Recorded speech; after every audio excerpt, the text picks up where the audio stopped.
Hello and welcome to our Art and Architecture webinar series. I'm Curt DiCamillo, the Curator of Fine Art at American Ancestors and the New England Historic Genealogical Society.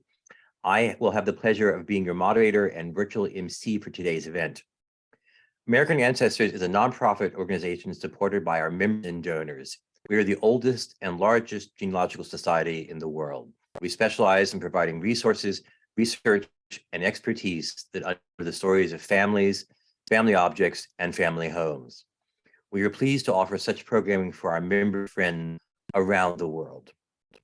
Weston Park is one of England's most magnificent country estates. Surrounded by 1,000 acres of Capability Brown designed landscape, the house, which is bursting with an astonishing collection of art, was begun in 1671 and remained a family home until the 1980s.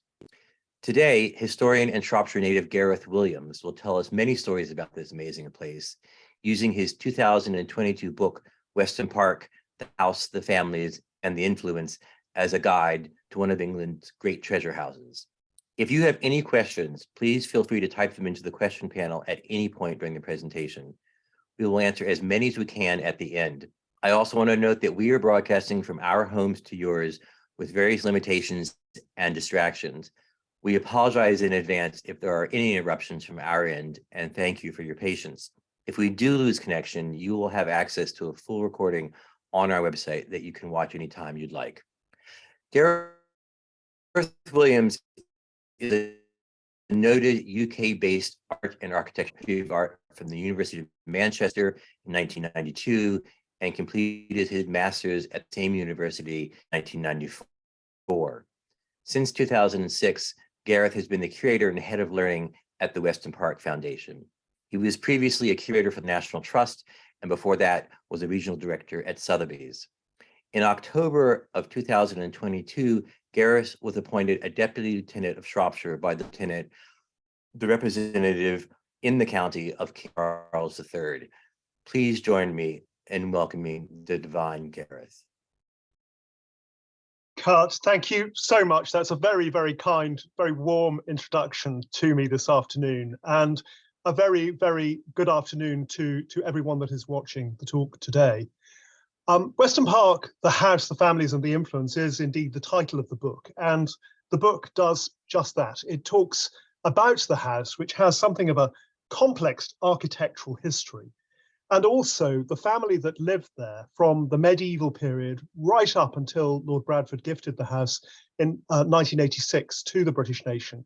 They too have a very complex history because the house passed through the female line on numerous occasions.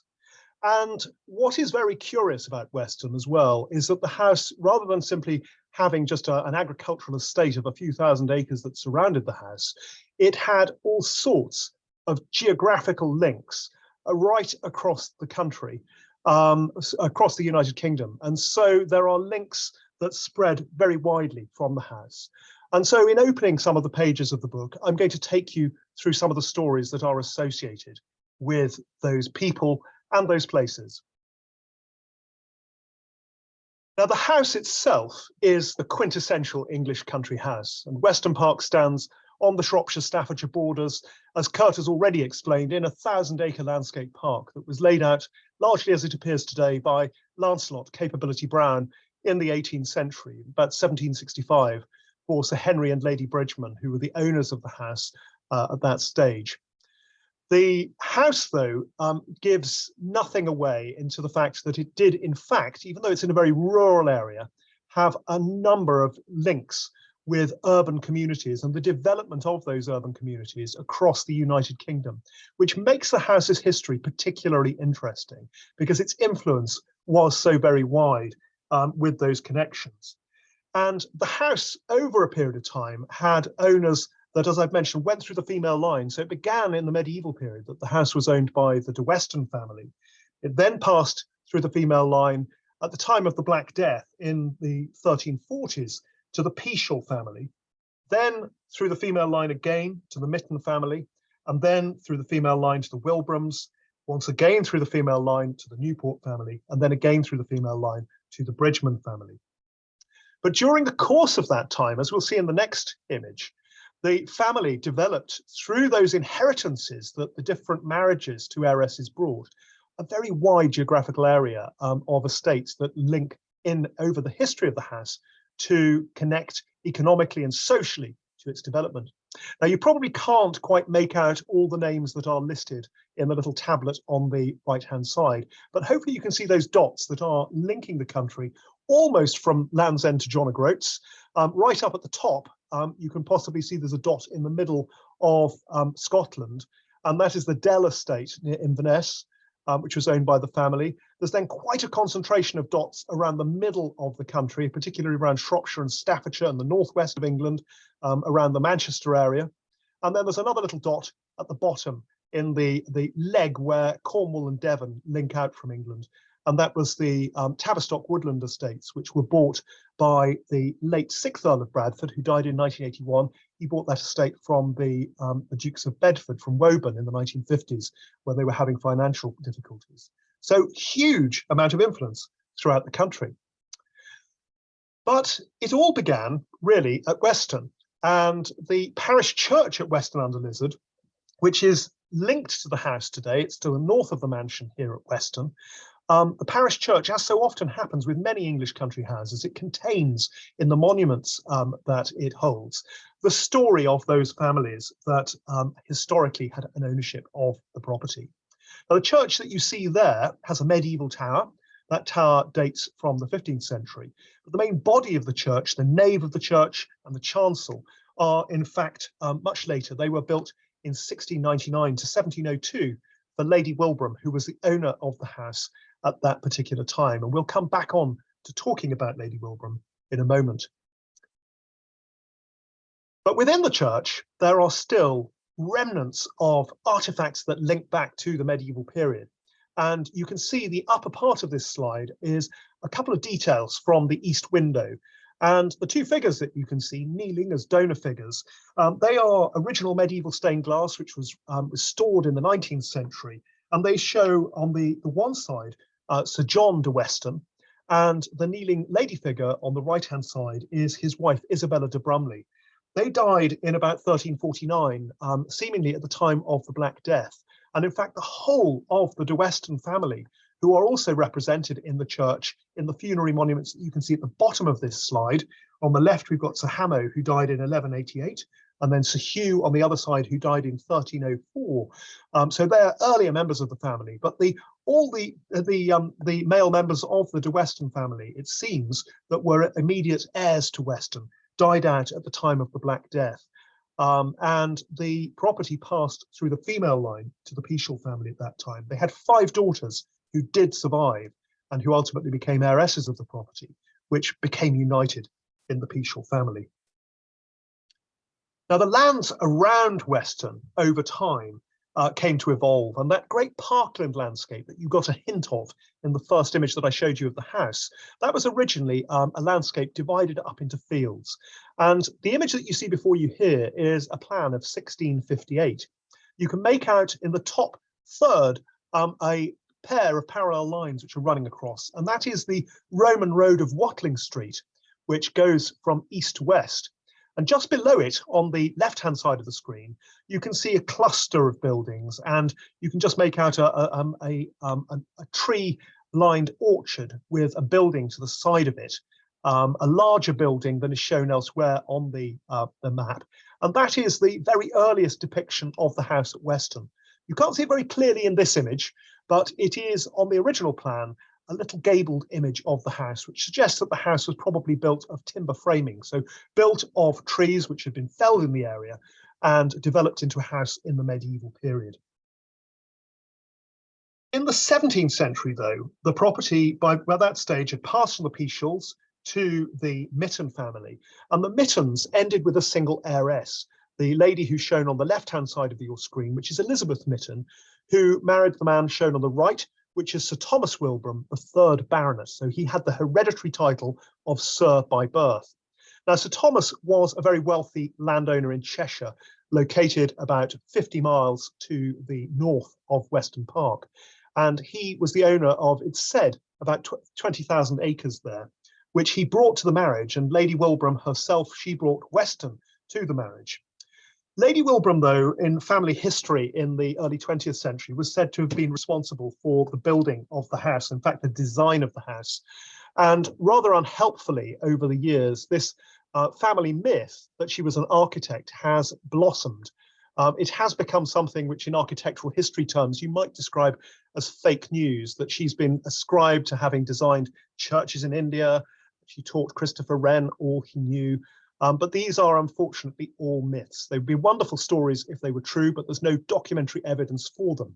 But the documentary evidence we do have for Lady Wilbraham and her building ambitions is contained, as you can see in one slide from it at the center of this screen, which is a series of notes that she made in her copy of Palladio's works, which relate to building at Weston. She retrospectively lists some of the people that were involved in the building of Weston, which you can possibly just make out. She says the rebuilding of Weston House in 1671. But tellingly, amongst the notes that she makes, as the architectural historian Richard Hewlings has noted in recent academic papers that he has written, she describes the architect William Taylor. She references William Taylor, who was a London architect. And as we'll see in the next slide, the south front of Weston, which you can see to the right, which has the segmental pediments to each side of the entrance, those curved pediments at the roofline. This is something which appears on a building which is located about 30 miles from Weston, Minsterley, and that's the church that you can see on the left-hand side. It's the Parish Church now in Minsterley Village, and that was originally built definitely to the designs of William Taylor, for Lord Weymouth, the then owner of Longleat down in Wiltshire. He had an estate in Shropshire, and in 1688 he commissioned William Taylor to design that building for him. So there's a number of stylistic similarities: the segmental pediment, the rustication that's used on the pilasters, and also the forms of the windows as well. So we're very confident now that William Taylor was the man that was responsible for Weston. There are other buildings throughout England that were designed by him, which again also have very close stylistic affinities to the house, which we can tie back through the documentation in Lady Wilbraham's own hands to him. Now, not only did Lady Wilbraham and her husband have the responsibility of the rebuilding of the house, which clearly Lady Wilbraham took a great deal of interest in as a patron, but during their tenure, they also rebuilt the stables, which you can see top left in this image. That was built and completed, it seems, in the 1680s. And at the same time, they were also looking to rebuild the parish church at Weston. As I've already shown you an image of the exterior as it now appears, but you'll see the lower image of below the stables there shows the church in 1858, before it was altered. And there is a window, an arched window at the end next to the tower with a circular window above it, an Earl de Boeuf window, an ocular window, which is a feature that's often used in buildings that are designed by Sir William Wilson. And Sir William Wilson is a name that also figures in Lady Wilbraham's notes in her Palladio. He supplied the two monuments, which you can see in the right-hand side of the slide here, to each side of the chancel window. And these were documented by Lady Wilbraham as being from Wilson. But the church itself, the details of it with that Earl de Boeuf window, are very, very similar to designs that William Wilson is known to have produced for the Chapel of the Ascension at Hall Green near Birmingham. And so we're fairly confident that he was responsible as the architect for Lady Wilbraham in the rebuilding of the parish church of St Andrews here at Weston. The Wilbrahams, though, also at their Cheshire estate decided that the house at Woodhay, or Woody as it's pronounced, would also be rebuilt. But this was something that Lady Wilbraham had assistance from her son-in-law, Lord Huntingtower, as he then was, in the rebuilding works for the house. Now, very sadly, the main house at Woody has now long since disappeared. It was demolished in the 1740s, but this drawing survives to show what the house looked like. Hugely ambitious building, as you can see in the drawing. The drawing's now in the collection of Lord Tulmush, who is a descendant of Lady Wilbraham's. But even though the house was demolished at Woody in Cheshire, the little chapel, which you can see on the right-hand side of the screen, still survives. It stands in a farmer's field there. And that was a part of the rebuilding works that were undertaken at Woody at the time for Lady Wilbraham and her son-in-law, Lord Huntingtower. Now, Lord Huntingtower is in fact depicted on this slide. He's the man slouching in the lower left picture in a painting by Sir Peter Lely. But we tend to know him more today as Lionel Tollemache, Earl of Dysart, because he inherited the earldom of Dysart. Lord Huntingtower was his courtesy title during the lifetime of his parents. And so with their death, he inherited the earldom of Dysart, and he married the lady that's depicted above him. And she was Grace Wilbraham. She was Lady Wilbraham's daughter and Sir Thomas's daughter. And her sister to the right is Mary, another daughter and another heiress of the Wilbrahams. Grace inherited the Cheshire properties, the lady on the left, and so she took them to the Tollemache family, Lionel Tollemache, who's depicted below her on the left. And Mary inherited Weston, so she's the one that's perhaps most important to us today. And she took the properties through her marriage to Richard Newport, the second Earl of Bradford of the first creation, who's depicted below her. Beautiful portraits, all of these, the top two by John Michael Wright, and both of the lower paintings by Sir Peter Lely. But where the Newport family are concerned, that Mary Wilbraham had married into, we'll dwell on them for a little moment. And in the next slide, you will see Richard's father. And this is Richard's father, Francis Newport, the first Earl of Bradford of the first creation, with his wife, Lady Diana Russell. She's the lady on the right-hand side of the screen. Lady Diana was a daughter of the Earl of Bedford from Woburn, and she married Francis Newport, who was the owner of estates to the north of Shrewsbury. It's the county town of Shropshire, which is located about 20 miles to the west of Weston. During the English Civil Wars, at the time when Charles I and Parliament were battling it out against each other, Francis, who's shown here, was on the royalist side fighting for the king. And he's shown in this picture by Joan Carlyle in preparation for the wars being armed. This picture is today in the collection at Woburn Abbey, in the collection of the Duke of Bedford today. And we were graciously permitted the rights to use this in the book.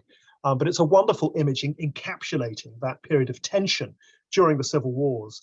Of course, ultimately, the royalists were defeated. Cromwell was inserted during that period of Commonwealth. But after the period of Commonwealth, after the restoration of the English monarchy, when Charles II was put back on the throne in the 1680s, Francis was able to regain his family estates. And as we see in the next image, he was able to build a very grand townhouse in the centre of Shrewsbury. And this building, which is built of brick and with stone coins, very much in the Dutch style, in the style of the architect Hugh May. It was built in a town which, up until that date, when this was built in 1696, would have been largely composed of timber-framed buildings, gabled Tudor buildings. So it would have appeared almost like an alien appearing from outer space when it was first built. It was state-of-the-art and declared to everyone that Francis and his wife knew exactly what they were doing in terms of art and architecture. Where art was concerned, Francis was a very, very keen collector. And the observant of you who are in the United States, and particularly if there's people from the Washington area are concerned, you are going to look at the center picture there, Van Dyck's portrait of Henrietta Maria and Hudson, and you're going to say, well, that picture is in the National Gallery of Art in Washington, which is absolutely right. And anybody who's watching and sees the oval image, the Van Dyck self-portrait on the right, they will say, well, that's in the National Gallery. And then the picture that's on the left, which is by Holbein, a lady at one time said to be Anne Boleyn, that's in the British Museum. And indeed, these pictures today are in great national collections, but they were in the 17th century in the collection that was created by Francis Newport. However, don't feel too sorry for us at Weston Park, because the next image shows you some of the treasures that we still have. And amongst the paintings that we have in the collection, we still have on the left-hand side Van Dyck's portrait of Thomas Hanmer, cupbearer to Charles I and a very, very keen gardener. On the right-hand side of the screen is a portrait by Van Dyck of Thomas Killigrew, the Restoration Theatre owner. And at the top of the screen is Bassano's Council of War. And below it is Holbein's portrait of Sir George Carew, the captain of the Mary Rose, who sank with his ship, which are all still a part of our very large collection of paintings here at Weston. Of those pictures, the two Van Dycks were almost certainly acquired at the sale of the collection of Sir Peter Lely. His executors had a big sale in 1681-2, and the Hanmer portrait was referred to by the great diarist, John Evelyn, who wrote that, quote, "I dined at Lord Newport's, who has some excellent pictures, especially that of Sir Thomas Hanmer by Van Dyck, one of the best he ever painted." So in the 17th century, the collection assembled by Francis Newport was very, very highly regarded. And it was kept at that time in a London house. And later, as we'll see in the next image, it was moved to a villa at Twickenham, besides the River Thames. And along the River Thames, especially in the early 18th century, there were some very, very fashionable people living. And this wonderful picture, which is not in our collection, it's actually in the collection at Orleans House in Twickenham. It's a painting by Peter Tillemans, but you can see in this picture some of those spectacular villas along the Thames. Now, I'm avoiding talking about the oval in red, which is an indicator that I've put on this slide. But at the centre of the image, the house with the wings, the light-coloured house that can be seen besides the river, that's the villa of Alexander Pope, the great poet. And then moving along, there's a domed structure, which was the summer house that belonged to Lady Ferrers. And then there's another big house, which is closer to the river, which was the Earl of Denbigh's house. But then in the oval is Richmond House, which belonged to Francis Newport, Earl of Bradford. And up until 1735, it was in that house that his great collection of pictures was kept. But in 1735, Francis's younger son died, and the collection was left to the Countess of Bradford, to Francis's daughter-in-law, who had, of course, inherited Weston from her mother, Lady Wilbraham, and so she had the picture collection brought to Weston in 1735, where it has been ever since. But in the next slide, we'll just momentarily dwell on Francis Newport, because when Francis died in 1708, he was commemorated by this rather spectacular monument, which stands in the Church of St Andrews at Wroxeter, a little village about 20 miles from us here at Weston. And it is a monument that was designed for him by Grinling Gibbons. It's almost identical to another documented Gibbons monument to Admiral George Churchill in Westminster Abbey, and a really beautiful piece of sculpting, different types of marble used.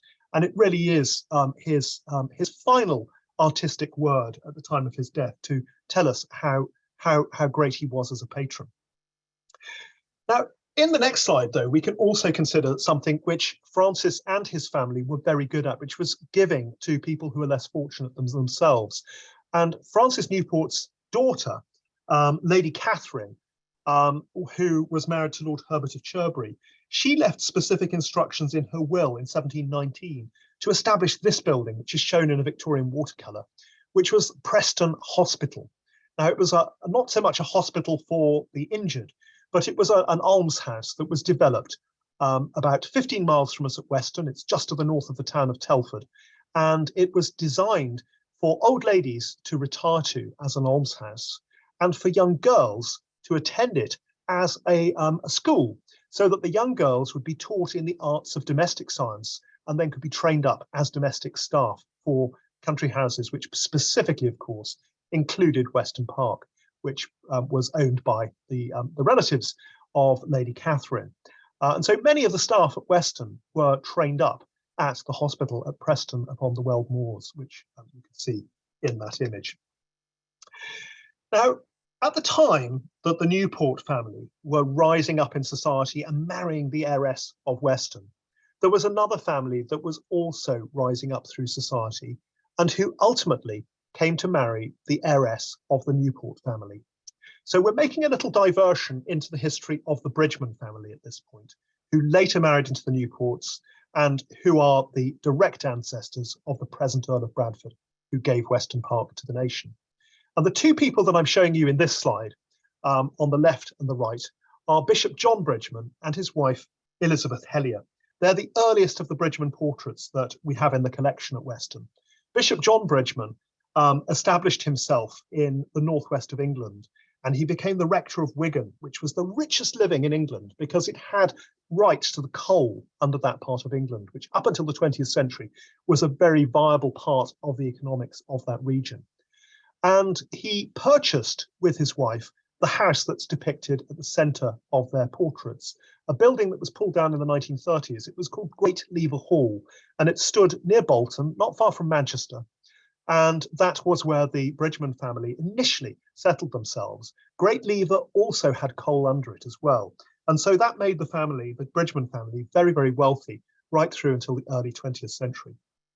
Bishop John Bridgeman and his wife, as we'll see in the next image, had an eldest son and heir who was depicted here by Borslayer, the artist. And this is Orlando Bridgeman. He later was granted a baronetcy, the right of a title of Sir by birth, by Charles II. And so he became Sir Orlando Bridgeman, the first baronet of the Bridgeman family. And he served King Charles II as not only the Lord Chief Justice, and he presided over the trial of the regicides, those people that had signed the death warrant of Charles I, but he also became the keeper of the Great Seal. And as keeper of the Great Seal, he was responsible for, on ceremonial occasions, processing with the Great Seal of England, the piece of silver which was inscribed with the royal arms and which was placed into wax on documents that had the royal assent, that had the approval of the king. And so the burse that he had, which is shown in his portrait, and you can see the actual burse to the left-hand side of his portrait there, the burse was his ceremonial bag or purse in which the seal was kept. It's got the royal arms on it with the lion and unicorn, and the cipher of Charles II, CR for Carolus Rex, Charles the King. And when he resigned office as the keeper of the Great Seal in 1672, he was allowed to keep not only the burse, which is still with us here at Weston Park today, but also the great lump of silver which made up the seal, which he melted down to make a cup. And the cup is shown on the right-hand side there, engraved on its front with the burse of the Great Seal, as you can see. Now, Orlando had made a very good marriage. He, of course, had inherited his father's estates in the northwest of England at Bolton, and he also bought the rectory of Wigan, so he had the right to the coal under Wigan and the right to appoint the rectors in Wigan. But he married a lady called Judith Kynaston, who, through the marriage in 1660, brought with her a large estate in North Shropshire, which included the nucleus of this building that I show you here, which is Morton Hall. It's today a farm just south of Oswestry, a little market town in North Shropshire. But this was originally the capital mansion house of the Bridgemans when they had married Judith Kynaston, and it brought them influence in Shropshire. So very, very close to Weston Park, which their descendants were to marry into. Orlando's eldest son, John, who became Sir John Bridgeman, the second Baronet, we see in this picture here. It's a picture, a pendant picture that also has his wife, who's on the right-hand side, Mary Craddock, who was also very conveniently an heiress. These are both pictures by Vicomte Vaillant, a Dutch artist who was working in England at that time. We see him looking a very serious, very studious man. And with his wife, he was able to purchase the house at the centre of the image, Castle Bromwich Hall, which still stands to the east of Birmingham. And that became another of the seats of the Bridgeman family, which they acquired. And they developed the gardens around it, which still, even to this day, retain the very formal layout, which you can see in that picture of about 1730. Now, Sir John Bridgeman, the second Baronet, had a son and namesake called Sir John Bridgeman, the third Baronet. And John Bridgeman, the third Baronet, did, well, guess what? He married an heiress. And he married the lady that's depicted in this image here, holding her spaniel dog, and she's called Ursula Matthews. And she very, very conveniently came with the estate, which was next door to the Morton Hall estate in North Shropshire, the estate at Blodwell Hall. And together with his wife, Sir John and Lady Bridgeman were responsible for developing the gardens there. And they built the very handsome garden house that you can see at the centre of the slide here. Very beautiful Baroque building. The pediment of the building carved with the arms of the Bridgeman family, with a formal garden layout, which has been restored by the present owners of the property there. Now, Sir John Bridgeman, the third Baronet, was not one to let the grass grow under his feet. And where his son, who is shown here in a picture by Francis Coates, is concerned, and the son who's shown is Sir Orlando Bridgeman, the fourth Baronet, Sir John, his father, wrote speculatively to the second Earl of Bradford, the man who had married the heiress daughter of Lady Wilbraham of Weston. And he wrote to him saying that he understood that he had a daughter of marriageable age called Lady Elizabeth, and he wondered whether he could make an alliance between the families. Now, Lord Bradford, the owner of Weston, in default of his wife, wrote back and said, well, it's very nice of you to get in touch with me, John, but actually my daughter is already pledged to marriage. And I do have another daughter, though. And so ultimately, a marriage was contracted between Orlando, who we see here, and the young lady depicted on the right-hand side of the picture, which is Lady Anne Bridgeman. And the marriage between Orlando and Lady Anne Bridgeman ultimately came to be very, very useful, because through that marriage, ultimately, the Bridgeman family inherited Weston Park. And Weston, as you can see in the little excerpt from John Roke's map at the centre of that slide, at that stage was a very sort of formal place. You can see the avenues radiating out from Weston Hall. You can see Weston under Lizard at the top and Weston Park to the side, because at that stage, the actual hunting park, the deer park, was separate from the house rather than surrounding it. But the property passed to Lady Anne and Sir Orlando Bridgeman's son, Sir Henry Bridgeman. And Sir Henry, of course, who's shown here in his blue coat of the Shrewsbury Hunt Club, he was not only the owner of Weston as a result of his parents' marriage, but he also had Castle Bromwich Hall, he had the Morton estate in North Shropshire, and he had the estate at Blodwell as well, plus the estates at Great Lever at Bolton and the estate at Wigan. So he was a very, very wealthy man because of all the minerals that were under his estate. He was living in the second half of the 18th century, and he was, unsurprisingly, one of the subscribers for the building of the world's first iron bridge, which is located about 15 miles from us here at Weston, which was built for Abraham Darby III. And depicted here, as with his wife, by Daniel Gardner, he married the lady on the right-hand side, Elizabeth Simpson, who, most surprisingly, of course, was also an heiress. And in her case, she brought to the marriage the estate at Stoke Hall in Derbyshire, which marches with that of Chatsworth. And as a consequence, she was a great friend and a gambling companion with Georgiana, Duchess of Devonshire. Unfortunately, though, her gambling habits meant that in the 1790s, the family had to part with their rather splendid townhouse in St. James's Square, which was sold at that time because her debts had become so much. And so she was rather rusticated, brought back to Weston, but not to be wept for, because Weston, as a result of the work that she and her husband had done, was by that stage a rather splendid place. Not only was the house at Weston altered, but this gorgeous garden building was built for Sir Henry and Lady Bridgeman in about 1769. And this building is known as the Temple of Diana. It is still very much a feature of the landscape park here at Weston, designed by James Payn. And that rather beautiful neoclassical front conceals what is in fact a multi-purpose garden building with not only an orangery, but also a circular tea room, which is below the dome. You can just see at the top of the structure. There's also an octagonal music room. There's a series of dairies under the building so that Lady Bridgeman could play at being dairymaid, some years before, of course, Marie Antoinette very famously became a dairymaid at Versailles.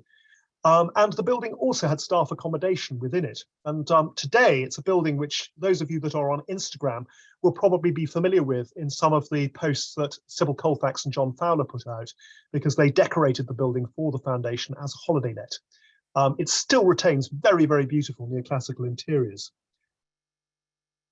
James Payn also was responsible for the design of the Roman bridge for for Sir Henry and Lady Bridgeman, which you see in this image here, which is located in Capability Brown's Temple Wood, one of two pleasure grounds that were laid out at that time for the family by Capability Brown. So Brown was also a part of the work that was done by Sir Henry and Lady Bridgeman. And so too, as we see in the next image, a model home farm was also created for them in the true Palladian style, with this great building, which was originally intended as a multifunctional agricultural building, intended as a great barn in the main structure. You can see those two big pedimented portals, which were for threshing the corn. But the towers on the building, which harken back to some of André Palladier's designs for villas in the Veneto, that on the left was originally, in fact, a dovecote, and it still contains the bowls for doves. And there are two wings to the building, which contain stabling and also accommodation for livestock as well for the model home farm. Sir Henry was also commissioning works of art for the house, and he commissioned the great George Stubbs, horse painter, to paint two of his favourite hunters communing in a landscape, as we see in this large painting, which hangs today in the second salon of the house. Also in the house at Weston, as you'll see in the next image, we have a spectacular set of Gobelin tapestries, which were commissioned by Sir Henry Bridgeman for the house from the Gobelin tapestry manufactory just outside of Paris. And these were originally in a room which had a ceiling designed by Robert Adam for it. Although the design for the ceiling survives in the Sir John Soanes Museum, and we were able to reproduce that in the book, sadly, the ceiling itself was dismantled in the Regency period, which sounds like complete sacrilege. But the tapestries themselves are the most remarkable survival. They retain their original colours, and they are, of course, very, very similar to the tapestries commissioned by the Earl of Coventry for Croom Court, which can today be seen in the Metropolitan Museum of Art in New York. When Sir Henry had died, though, Weston was ultimately inherited by his son, Orlando. Orlando, as a young man, had been a great friend of the Prince of Wales, the man who later became the Prince Regent and then ultimately succeeded as George IV, a man of great extravagant tastes, and his extravagant tastes were emulated by Orlando in many respects. Orlando and the Bridgeman family, though, as we've recently discovered through the diaries of Orlando, were on frequent occasions welcoming the Prince of Wales' great friend, Mrs. Fitzherbert, into their house and facilitating rendezvous between the Prince of Wales and Mrs. Fitzherbert. The Prince, of course, married Mrs. Fitzherbert, as is said, in a morganatic marriage, an illegal marriage, because she was a Roman Catholic and he was forbidden by law to marry. But Orlando was apparently one of the witnesses to the marriage and was very, very loyal to his monarch, with the result that in 1815, even though the Bradford earldom had died out because it couldn't pass through the female line from the Newport family to Orlando's family of the Bridgemans, Orlando was able to persuade the George IV to revive the earldom of Bradford in a second creation for him. And so he became the first Earl of Bradford of the second creation. So we see him here in George Hayter's portrait, looking particularly pleased with that fact. Orlando was collecting with the very same intent that the Prince of Wales, George IV as he became, also had. And he went to the same people. And these two very, very beautiful objects were acquired from the French Marchand Mercier, Martin Eloy Lignerot, somebody that also supplied the Prince of Wales for Carlton House, and whose objets are now to be found still in the British Royal Collection. There is an Apollo clock identical to that which we have at Weston, which is shown on the left-hand side here, now at Buckingham Palace, and the sleeping Ariadne, or Cleopatra as she's sometimes called, that you see on the right-hand side. There is another version of that in the British Royal Collection, which is currently on loan at Usborne House on the Isle of Wight. Orlando, though, was not just interested in the fineries and fripperies of Regency life. He was also interested in some of the practicalities. And at that time, it was very, very fashionable for the landowners of Britain to take an active interest in farming. And so this painting, which is by a local artist called Thomas Weaver, who's a noted painter of agricultural scenes, it was one of a series of 9 pictures painted for Orlando of scenes on the estate and of members of staff. And this is an actual ploughing match that took place between a group of landowners in 1813. The ploughman is particularly important because he is John G. He is named on the catalogue of the pictures, and he was a Norfolk ploughman who was brought from an estate at Weeting in Norfolk that was inherited by Orlando Bridgeman, and he came to live at Weston. And every generation of his family has lived and worked at Weston ever since, with our current head gardener at Weston being Martin G., who is his direct descendant. Orlando, the first Bridgeman Earl, though, was succeeded by his son George, who we see here in another painting by George Hayter. George was much more sensible than his father in many respects, and he was also the member of the family that was most interested in taking advantage of the growth of many of the English towns that were centred around the growing industrial communities throughout the country. And so he had two such towns that he was interested in developing at Walsall, to the east of Weston, not far from the town of Birmingham. And he also had Bolton in Lancashire. And so he invested very heavily in the development of those towns. As we see in the next slide, the towns came to grow, and very much through the family's influence. Top left on this slide, you see an image of the town of Walsall, dedicated in that engraving to the Earl of Bradford, a town where the family sold building lots for development. They retained the ground ownership, and they allowed people to put buildings up, which meant that they could keep a ground rent coming in to keep the estate very, very liquid in terms of income. The little building you see at the top right is a lodge house that was built on the Bolton estate for a public park that the family had created called Bradford Park, a building which later came to be owned by a television personality and steeplejack called Fred Dibner. But it also, like the print, it's got the family's coat of arms on one of the gables. And then below that, the rectory at Wigan on the family's Lancashire estate, which was developed by the Reverend George Thomas Orlando Bridgeman, one of the second Earl of Bradford's younger sons. That was designed for the family in 1853 by the great architect George Edmund Street. So there's a direct interest in the development of these urban centres. But not only were the family interested in urban centres, as we see in the next slide, they were also interested in the countryside. Not only the countryside around Weston, but they decided to buy an estate up in the Lake District of England, overlooking Lake Windermere, which is depicted in the central image there in a painting by John Glover. That picture now hangs at Weston, and it shows the view from the little house which you can see on the lower left of the image, which is St. Catherine's, a villa that the family bought in 1831, and where they would regularly welcome the man depicted in the oval portrait to the right-hand side of the screen.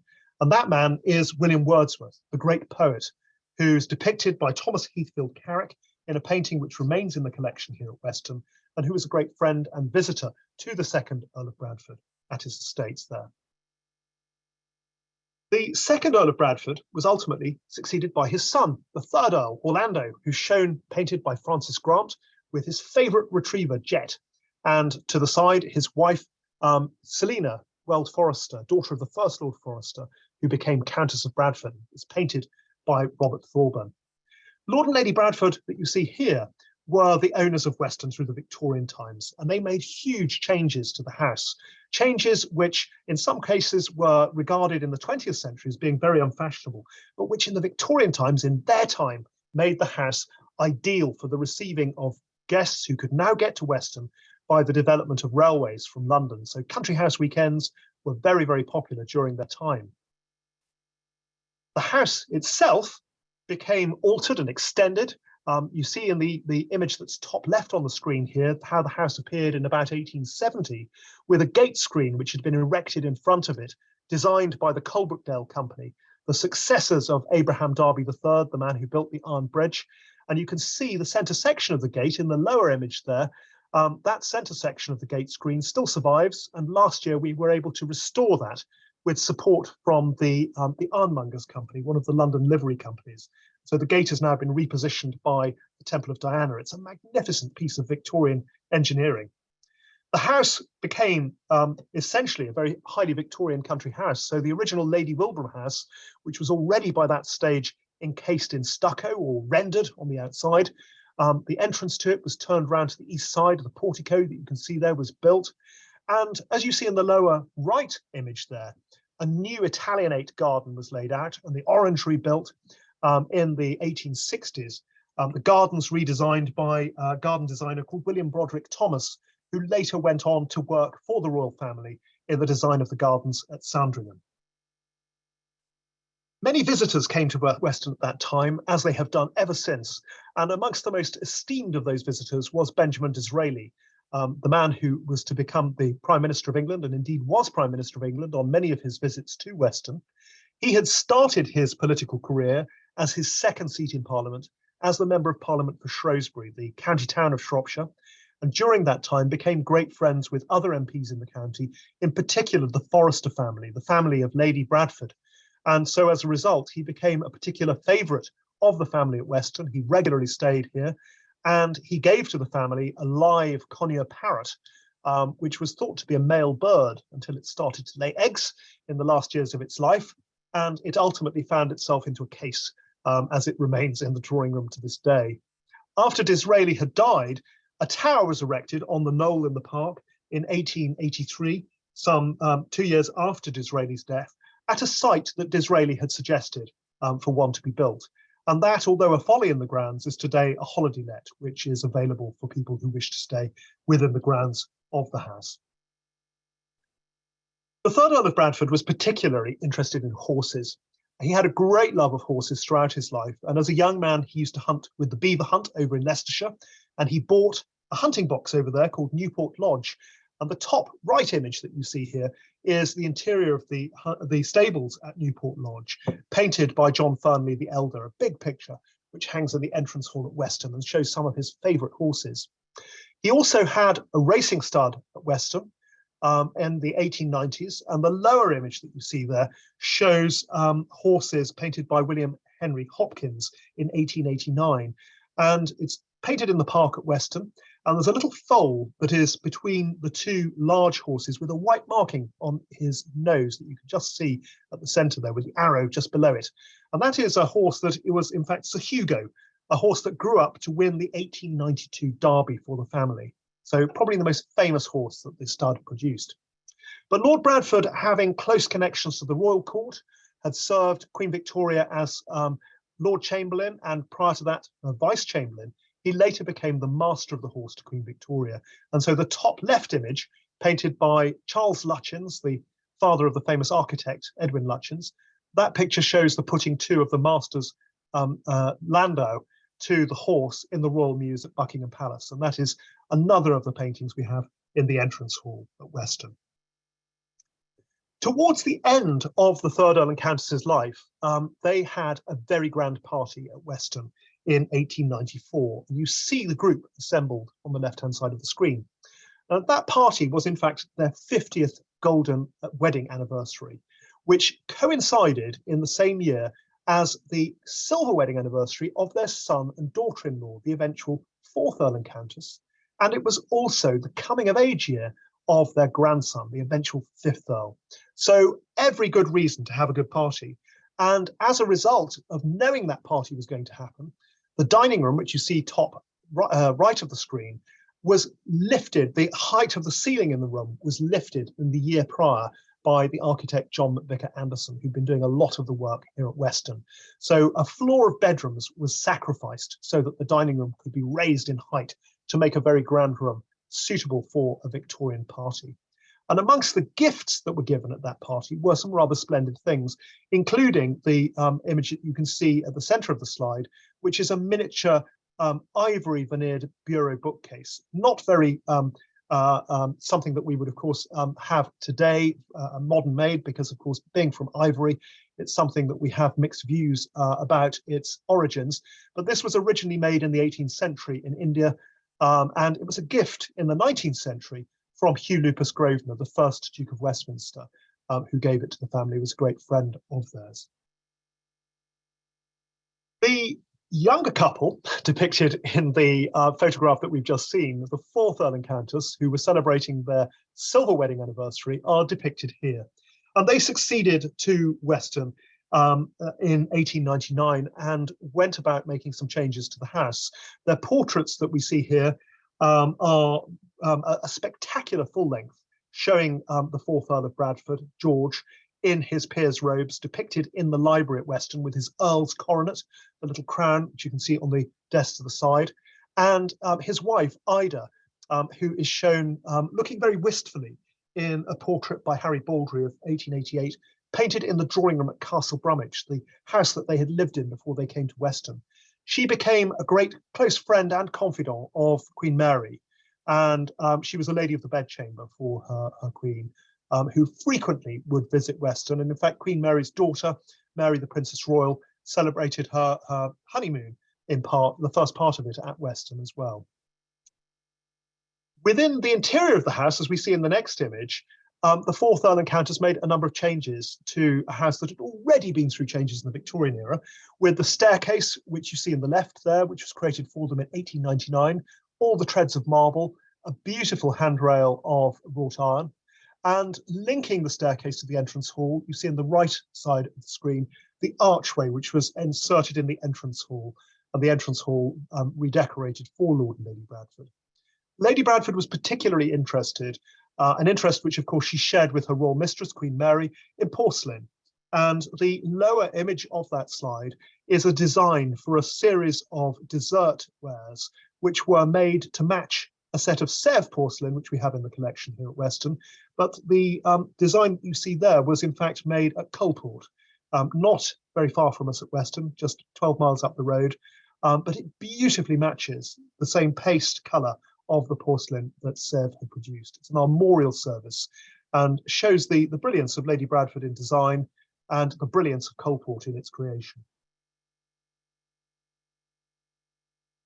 The successors, the fifth Earl and Countess that we see here, who were the owners of Weston through the 1920s, very glamorous period at Weston, are shown in these two images here. On the left is the fifth Earl Orlando, painted in 1902 by Frank Brooks, and his wife, the very glamorous Margaret Bruce.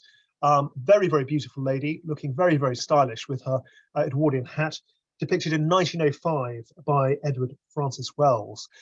They had some very, very sociable parties at Weston, all sorts of people, including Chips Channon, who refers to Weston quite frequently in his first volume of his diaries, the unexpurgated version of which was published only a couple of years ago. And Chips Channon had hoped to marry their daughter at one stage, Lady Diana.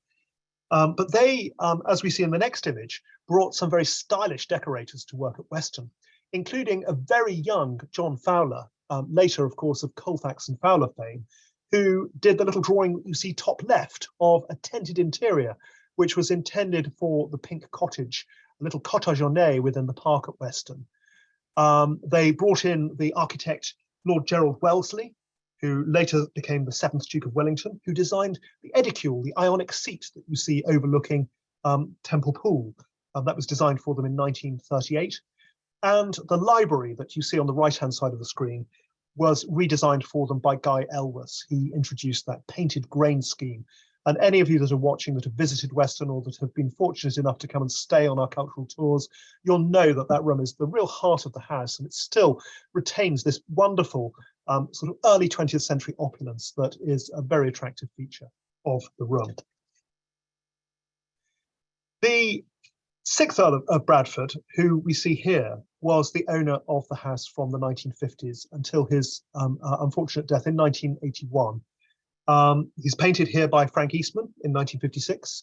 He was married to Mary Montgomery, Countess of Bradford, who we see on the right-hand side of the screen, a lady of great ambition in terms of the redecorating of Weston in the post-war period, and who presided over the representation of the contents in a very stylish way. Lord Bradford was very interested in the park at Weston, and in particular forestry, which was his great forte. He won various Royal Forestry Society medals, including golds, and brought about a transformation of the park landscape, sometimes bringing in trees for cash crops, which is something that we have reversed in recent years. But as we see in the next image, some of Lady Bradford's redecorating was really in the face of great adversity. That great dining room that I showed you that had been recreated in Victorian times, by the 1950s had unfortunately suffered dry rot. And you can see on the left-hand side of that screen that the walls have been taken back to the brick. It's a room which she completely redecorated. And she also, as you see on the right-hand side of the screen, created a tented interior within the house, this time a room known as the tent room, with silk that was supplied by Charles Hammond, the Sloane Square decorator, in the 1960s, a room of great extravagance, after which it is said that Lord Bradford curtailed some of her decorating ambitions for the house. Her wonderful interior of what she knew as the breakfast room, but which today is called the morning room, created a very fine foil for some of the early portraits in the collection. And the salmon pink silk of the walls is still as radiant as it first was when she decorated that room. And that is a room which in recent years, the foundation has restored those shield-shaped green upholstered chairs, which are by Gillows of Lancaster, and brought into the room some of the smaller pieces of French early 19th century furniture, which are now shown to great advantage in there. But when Lord Bradford, the 6th Earl, died in 1981, his son, the present Earl of Bradford, inherited the estate. And unfortunately, at that time, he faced huge death duties. And ultimately, in 1986, he gifted the house to the British nation. The then Arts Minister, Lord Gowrie, who was Mrs. Thatcher's Arts Minister, vested the house into an independent charitable trust with trustees who are accountable ultimately to central government, who look after the house and its park of 1,000 acres and its collections as both a conservation charity and an education charity. And it was the trustees who commissioned this very handsome portrait of Lord Bradford by Paul Benny in 1999. Within the house, as we see in the next image, there has been a lot of decoration which has taken place to make amends for some of the decorating which had over the years suffered in the case of the drawing room through water leaks. And so the room was redecorated in 2014, rather triumphantly, going back to a pink that it had been decorated in the Victorian era. In this case, it was redecorated by Janie Money from Sybil Colfax and John Fowler, who has really very beautifully brought to life the room as a setting for the great works of art. This room is something which you'll see if you look on Sybil Colfax, John Fowler's website. And it also pops up occasionally on their Instagram feed. We're hugely proud of the work that Janie did for us there, providing a foil for the house for the use of exclusive use groups that come to stay. We've had in the past important political events, including in 1998, the G8 summit come to Weston as well. But we're also, as well as preserving the past, as you see in the next image, very keen to encourage the future. And we have created out of the granary building a great art gallery over there, which in 2018, as you see top left, was the setting for a display of works from the Daimler art collection, which were brought over from Germany. These pictures were works by Dieter Blum, the photographer, who's best known as the photographer of the Marlboro Man, the man used for the cigarette advertising in the 1960s. And Dieter Blum is a very well-known photographer, and these are a collection of his works that were shown with us during that period. And on the right-hand side, another contemporary exponent of contemporary art, which was Pablo Bronstein, who produced these two-dimensional bridges, which were shown in Capability Brown's walled garden as a part of a Meadow Arts project that we did in 2017. Lastly, as an education charity, since the pandemic, we have reinvented our education offer for school children, which is a very important area for the trustees of the foundation. And we now work in partnership with Educating Kids Outdoors, ECO as they're known. We've created a forest school, and we bring about up to 5,000 school children a year to Weston. We're currently working on the walled garden, trying to restore Capability Brown's walled garden so that it not only provides food for the house and our restaurant here at Weston, but so that it can also teach nutrition to a young generation who in many cases think that food is something that comes from a supermarket rather than coming from natural sources. And we want to get the young generation not only eating healthily, but also growing. And if you go onto our Google Arts and Culture pages, you can see more about that. You can also find out more about the activities of education on the Bloomberg Connects app. If any of you have the Bloomberg Connects app on your phone, it's worth getting. We have a digital guide to Weston Park there where you can find lots of videos. And as you can see on the right-hand side of the slide, we offer a very warm welcome to groups that come as part of a residential cultural tour to Weston. They can stay in any of our 28 bedrooms as an exclusive use group. And we have itineraries which take people all around the county to visit not only well-known sites around this part of the world. Chatsworth's an hour and a half away. The Wedgwood Museum is about 40 minutes away. Ironbridge is half an hour away. But there are also a lot of private houses with some very welcoming owners who have welcomed our groups over the years. And of course, the New England Historic Genealogical Society have been guests at Weston only in the last few months. They brought two groups to us, in fact, for Christmas in Shropshire. And in 2024, they are due to make a return for Christmas in Shropshire and in Wales. And so we would love to extend a warm welcome to you then, or at any stage that you might want to come and see us at Weston. Thank you so much. Well, thank you, Gareth, for that luscious presentation. I am personally grateful to know that Lady Wilbraham taught Christopher Wren all that he knew. Never came across that little nugget of fact before. Before we get to your questions, we have some upcoming programs that I would like to mention. The first of which is a class that I'm teaching, a 3-week class on the art, architecture, and collections of British houses. The second installment of which is on Valentine's Day, the 14th of February, and the last one is on the 21st. Then we have a friend of mine who is a historian and architectural expert who will be talking about the Houses of Parliament for the last 1,000 years, between 1086 and 2086. That's on February 17th. And for those of you who were not able to join us in person in New York a few weeks ago for a presentation I did on the British Crown Jewels, you'll be able to watch that online on Friday, March 10th, when I present the very same program. Now, let's get to your questions. Please go ahead and type your query into the question panel, and we will answer as many of them as we can in the time provided. And I'm going to start off with, what was the Mary Rose?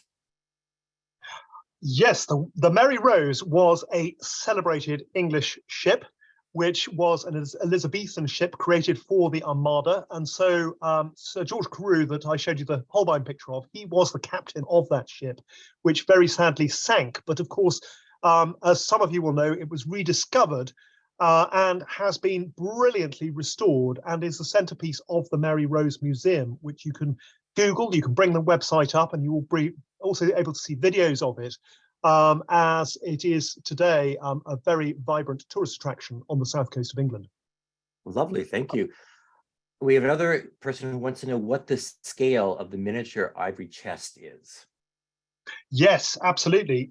Yes, the miniature bureau bookcase that I showed you, which was a gift from the first Duke of Westminster to the third Earl and Countess, that stands approximately, if you're in Imperial, it's about 30 inches high.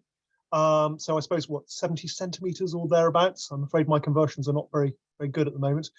So it's a sizable piece, but of course much smaller than the usual sort of 7-foot high bureau bookcase that you would have had in a Georgian interior. Indeed.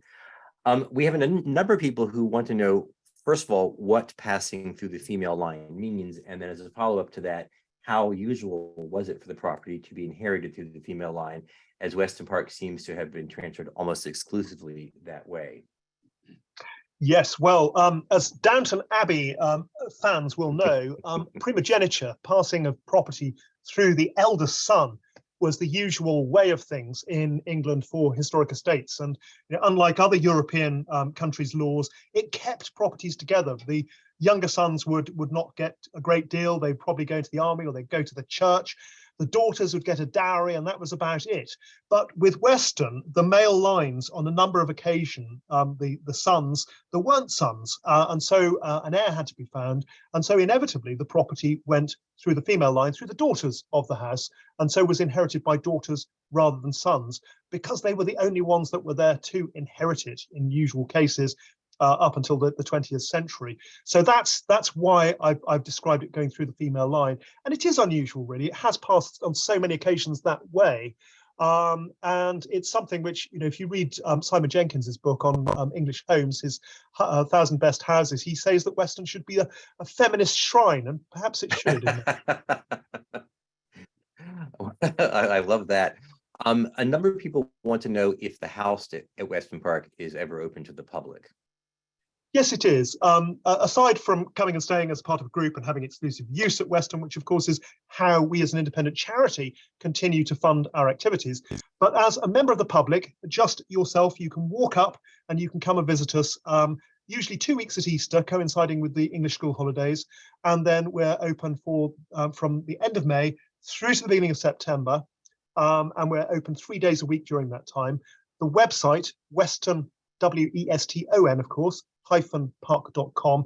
There is a section on there which details house opening as well. Lovely. You won't be surprised to hear that we have quite a few people who want to know how they can purchase your book. Well, that's very, very kind to hear. The book is available not only from Weston if you are passing our doors, but also it's available on Amazon and from most other online retailers should have it. But certainly Amazon.com, I've checked on there, they do have some stock of it as well.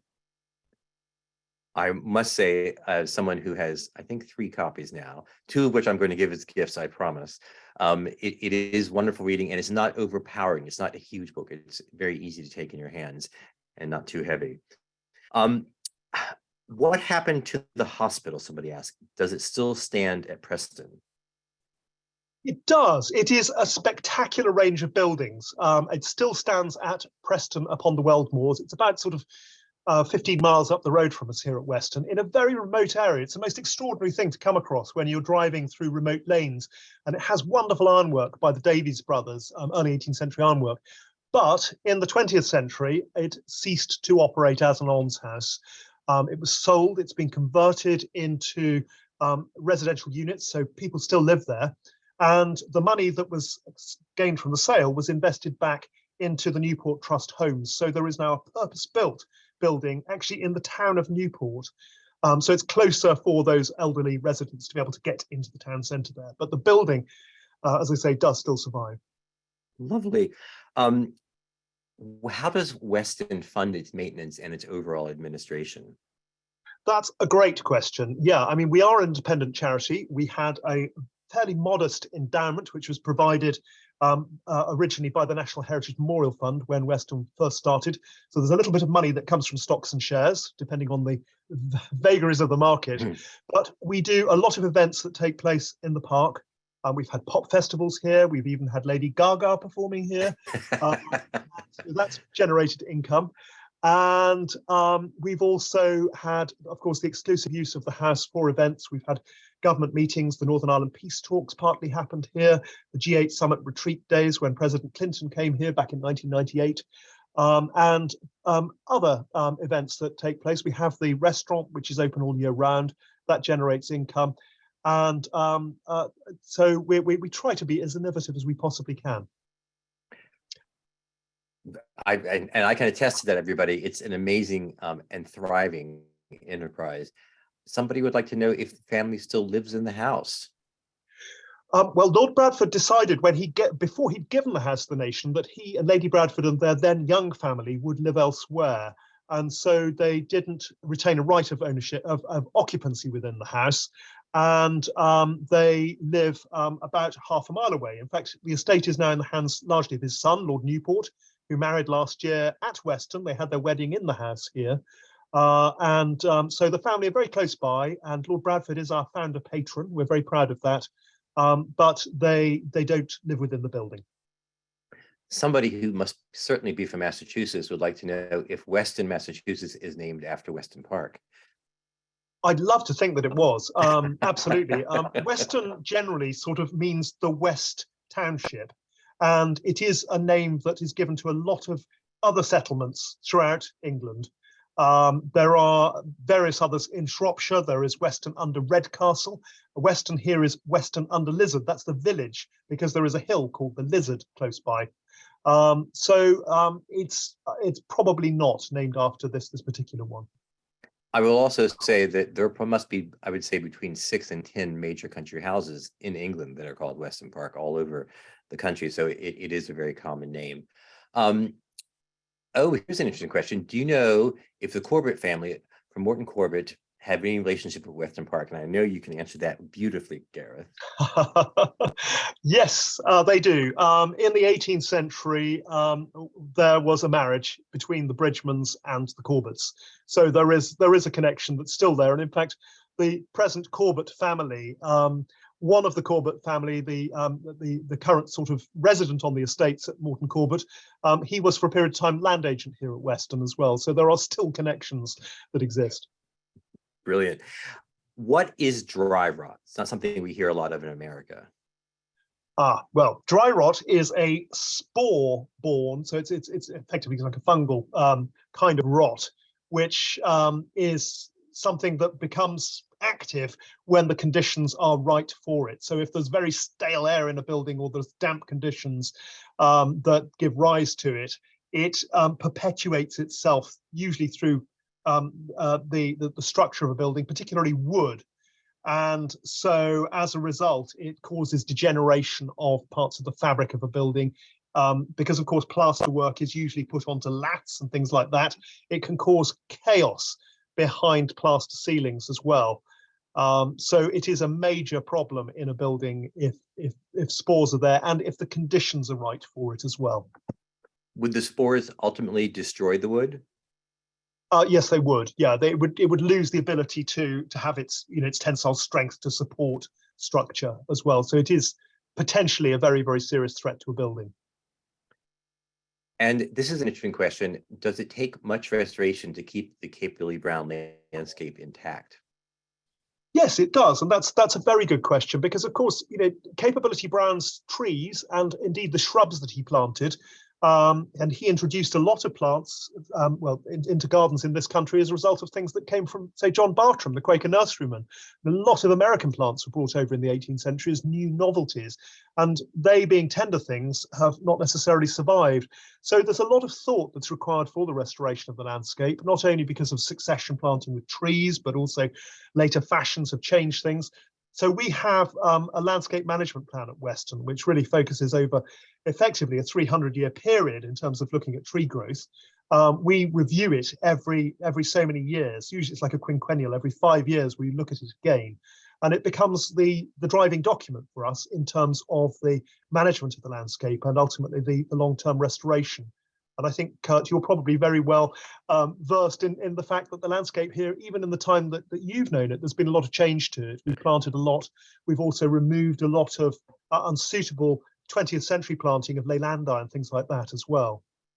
Indeed, of course, I'm just trying to digest the fact that you have a 300-year plan. Unfortunately, everybody, that's all the time we have for questions today. If you do have other questions, you can always email us at heritagetours@nehgs.org. Thank you again for joining us today.